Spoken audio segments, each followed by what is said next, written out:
there is a collective energy or a conscious being of any sort that is watching over, I think the last thing that he should be is judging of us. We all have the ability to make up our own minds and to choose what we feel is right for us individually. And to say that if you have sex before you're married, or if you curse, or what have you, that you're damned. I just think it's ridiculous. That's my personal.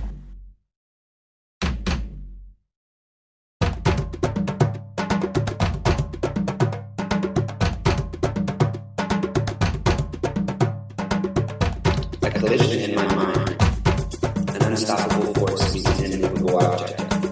But does anything fully exist in a paradoxical state, an orbit at which an understanding always finds its presence at right angles with self-awareness? The womb of the universe versus the God of power and light. They battle in my consciousness every moment, and I mistakenly call this my existence. But I believe God to be a recreation of the concept, spiraled out from the womb. While the notion haunts me that the womb is an illusion sent out from God to comfort me. So without declaration, I commit to believing more than belief itself. A truth that arrives and does not wait to be searched for. A light that does not invade darkness, and a shadow that does not consume. A power that does not boast of itself. A glory that is intimate, and a beauty that is never ending, and beyond understanding. This is what I search for. It may be more than I can afford. I do not wish to follow a belief or in any way form a single file of line. I do not wish to be listened to with any focus, but I absolutely refuse to go unheard.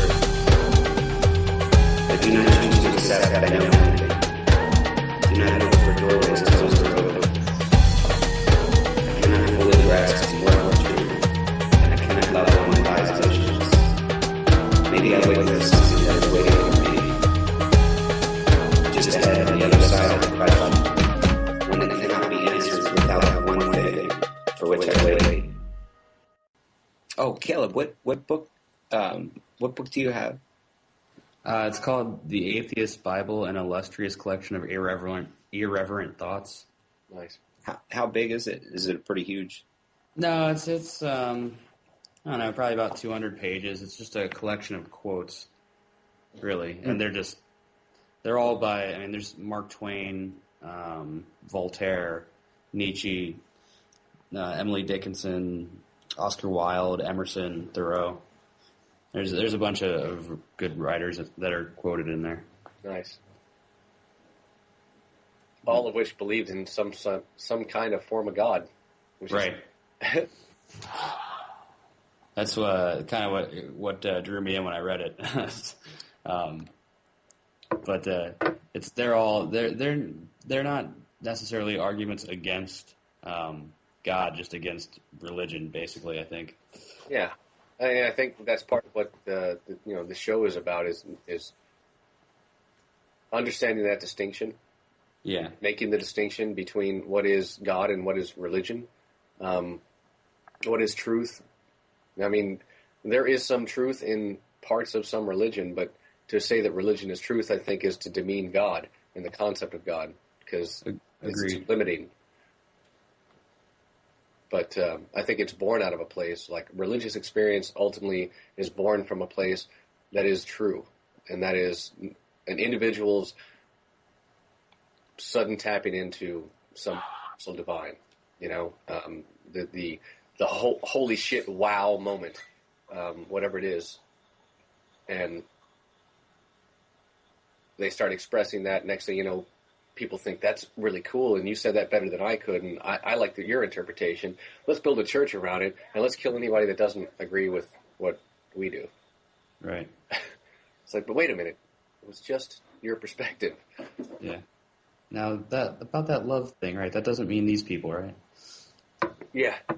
About love thy neighbor as thyself. What does that mean? Well, not if he's black. Hey, come on, we can't have that. I mean, I thought you were smarter than this. And yet that's what it seems like a lot of a lot of things would have you believe. A lot of people in this country, but fortunately not as many as I'm sure it has been my misfortune to meet. And there's a god-awful lot of them. Yeah.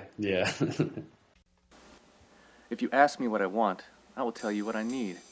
And it is simply to be and to breathe and to feed on the touch and the taste of a life with a purpose, not a purposeful waste. If you ask me what I need, I'll tell you what I'll be. A beacon of truth, living life in pursuit of the lies that we tell, which poison this well of compassion and love. And so I push and I shove all the falsehoods away. If you ask me, I'll say one must seize the day. We were created divine in the universal mind, and all life is entwined with rhythm and rhyme, and imbued with sublime power of choice. So give reason a voice, and listen not to the sayers of nay, who would choose your thoughts for you, who would make you obey, who would have you in chains, who would addle your brains, who would strip you your might. So stand up and fight for the things that are right, for the just and the true, and the bold and the new, and the infinite wisdom that is dancing in you.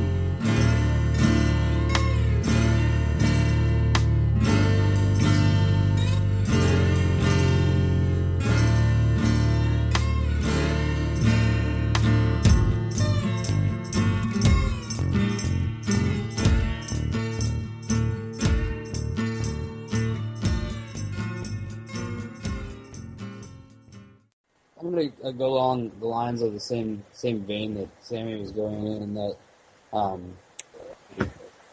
think because I caught a Fox News clip earlier.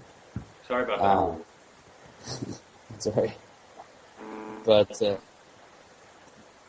our Christian nation, and that's really what it is the biggest example of religion severing ties to spiritual belief and just plain messing with people's lives. Anytime I actually do catch a news clip from any major news organization, the references to our Christian background, albeit not actually Christian, are overwhelming, and they demonize everything, and has actually found a way to make you feel like you're going to hell if you're not with what they're selling. But what it is not is the major religions here. The first thing in addressing what you just said, and thank you for sharing, is that this isn't a Christian nation. It's a nation of hypocrites that poses as Christian and touts a number of ideological Christian beliefs that are ideal, but nobody actually follows or walks. And I think that's what's frustrating, and that's what's become so us versus them, demonize anyone that disagrees. Like you even yourself can't agree upon your own Messiah's words.